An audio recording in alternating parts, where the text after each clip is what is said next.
औज़ बिल्लाहि मिनश्शैतानिर्रजीम बिस्मिल्लाहिर्रहमानिर्रहीम।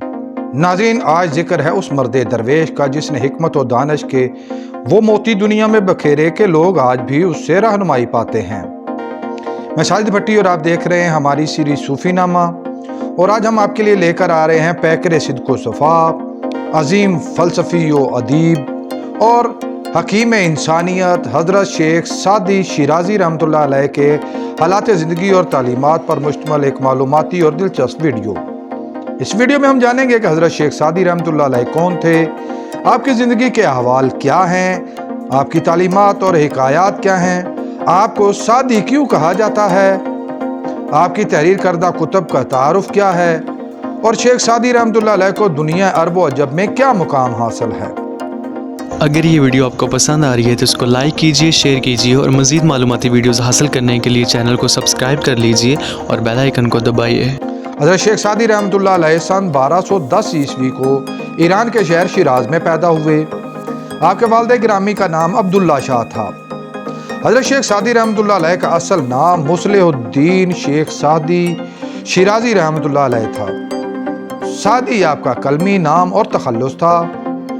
उस ज़माने में शिराज अहले हिकमत और दानिश का मस्कन था, जबकि इर्द गिर्द का माहौल तशद्दुद और फसादात की भेंट चढ़ा हुआ था। कहीं मंगोल आंधी हर तरफ लाशों के ढेर लगा रही थी तो कहीं सलीबी जंगें जारी थीं। शेख सादी रहमतुल्लाह अलैह के वालिद गिरामी आपके बचपन में ही वफात पा गए थे। आपने अपनी ज़िंदगी के इब्तदाई माह साल इंतहाई कसम कुर्सी में गुजारे। आपके चचा ने आपकी कफालत और निगरानी की। कहा जाता है कि आपके उस मुश्किल दौर में हाकिम शिराज साद जंगी ने काफ़ी शफकत फरमाई और आपके इल्म और हिकमत का कदरदान रहा। उसी की निस्बत से आपने अपना तखल्लुस सादी रखा। हज़रत शेख सादी रहमतुल्लाह अलैह ने अपनी इब्तदाई तालीम शिराज से ही हासिल की। आपको बचपन से ही असूल इल्म और सियाहत का बहुत ज़्यादा शौक़ था। ज़िंदगी के मुश्किल तरीन दौर में भी आपने असूल इल्म की जद्दोजहद जारी रखी। फिर आप आला तालीम के लिए शिराज से हिजरत करके बगदाद तशरीफ़ ले गए। बगदाद में आपने मदरसा जामियातुन निज़ामिया में दाखिला लिया। उस ज़माने में अल्लामा अब्दुर्रहमान जौज़ी रहमतुल्लाह अलैह इस जामिया के मुंतज़िम व प्रिंसिपल थे। जामियातुन निज़ामिया उस दौर में दुनिया की बड़ी इस्लामिक यूनिवर्सिटियों में शुमार होती थी। आप इंतहाई ज़हीन और होनहार तालिब इल्म थे, इसलिए जामिया में आपका वजीफ़ा लगा दिया गया और हज़रत इब्ने जौज़ी रहमतुल्लाह अलैह ने आपकी तालीम और तरबियत पर खुसूसी तवज्जो दी। हज़रत शेख सादी रहमतुल्लाह अलैह शाफ़ई मकतब फ़िक्र से ताल्लुक़ रखते थे। हसूल तालीम के बाद आपने मुख्तलिफ मुल्कों के सफ़रों का आगाज़ किया। हज़रत शेख सादी रहमतुल्लाह अलैह की ज़िंदगी को 3 अदवार में तकसीम किया जा सकता है। पहले 30 साल हसूल इल्म के लिए, दूसरे 30 साल सैर व सियाहत के लिए और आखिरी 30 साल तकरीबन मुराकबा व मुजाहिदा का दौर। तकमील इल्म के बाद आपने शाम, मिस्र, इराक, अनातोलिया, यरूशलेम, मक्का व मदीना और हिंदुस्तान के सफ़र किए। इस सफ़र के दौरान आपने जय्यद उलमाए इकराम और सूफिया इकराम से मुलाकातें की और फ़लसफ़ा व हिकमत की तालीम हासिल की। ये दौर सलीबी जंगों का दौर था और आलम ईसाईयत इस्लाम को ज़ेर करने के लिए उन पर जंगें मुसल्लत किए हुए था। लिहाजा हज़रत शेख सादी रहमतुल्लाह अलैह ने खलवत नशीनी की बजाय अमली जिहाद में हिस्सा लिया और जिहादी सूफियों की जमात में शामिल हो गए। आपने सलीबियों के खिलाफ अस्करी जिहाद किया। इसी दौरान एक जंग में आप ईसाइयों के हाथों गिरफ्तार हो गए और 7 साल तक कैद रहे। बाद में ममलूकों ने तावान की अदायगी करके आप समेत दीगर कैदियों को रिहा करवा दिया। रिहाई के बाद आप वहां से यरूशलेम यानी बैतुल मुक़द्दस चले गए। कुछ अर्सा वहां क़याम के बाद आप मक्का और मदीना तशरीफ़ ले गए। 20 बरस के मुसलसल सफ़रों के बाद आप वापस अपने वतन शिराज तशरीफ़ ले आए। हज़रत शेख सादी रहमतुल्लाह अलैह एक अदीब और फ़ारसी के मारूफ शायर थे। वापस शिराज आकर आपने अपने तहकीकी काम को मज़ीद मुनज़्ज़म किया। इसी दौरान आपकी मुलाकात एक तुर्क अमीर तुगरुल से हुई, जो जल्द ही गहरी दोस्ती में बदल गई। आपने अपने दोस्त को तैयार किया और सिंध के सफ़र पर रवाना हुए। आपने सिंध में बहुत से सूफिया इकराम से मुलाकातें की। सेवन शरीफ में हज़रत उस्मान मरवंदी अल मारूफ सखी शहबाज कलंदर रहमतुल्लाह अलैह के एक पैरोकार पीर पुत्र से भी आपकी मुलाकात हुई। उसके बाद आप वापस शिराज चले गए। आपका दोस्त तुगरुल दिल्ली चला गया और उसने दिल्ली सल्तनत की मुलाजमत इख्तियार कर ली। कुछ अरसा बाद उसने आपको दिल्ली आने की दावत दी। हज़रत शेख सादी रहमतुल्लाह अलैह पहले ही सकाफ़तों की रंगारंगी के शौकीन थे।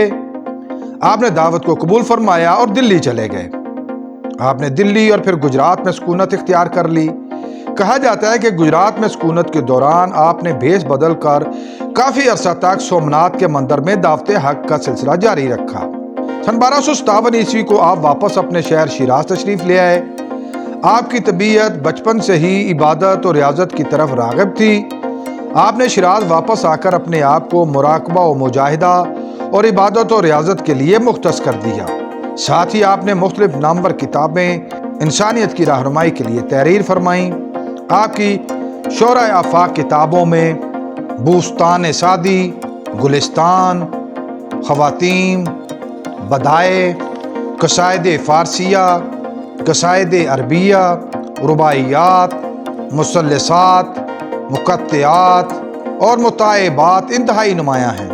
मगर अदबी दुनिया में गुलिस्तान सादी और बूस्तान ने कमाल शोहरत पाई। आपकी किताब गुलिस्तान को फ़ारसी फ़नपारों में सबसे नुमायाँ मुकाम हासिल है। ये एक नसरी मजमुआ है। आपकी इस किताब ने ईरान के अलावा यूरोप में भी बहुत ज़्यादा शोहरत पाई।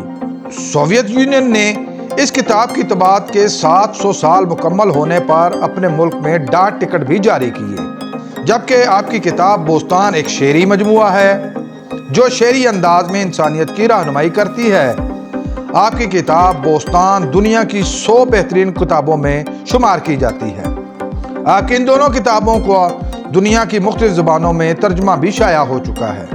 हज़रत शेख सादी रहमतुल्लाह अलैह की हिकायात ही आपकी असल शोहरत का सबब हैं।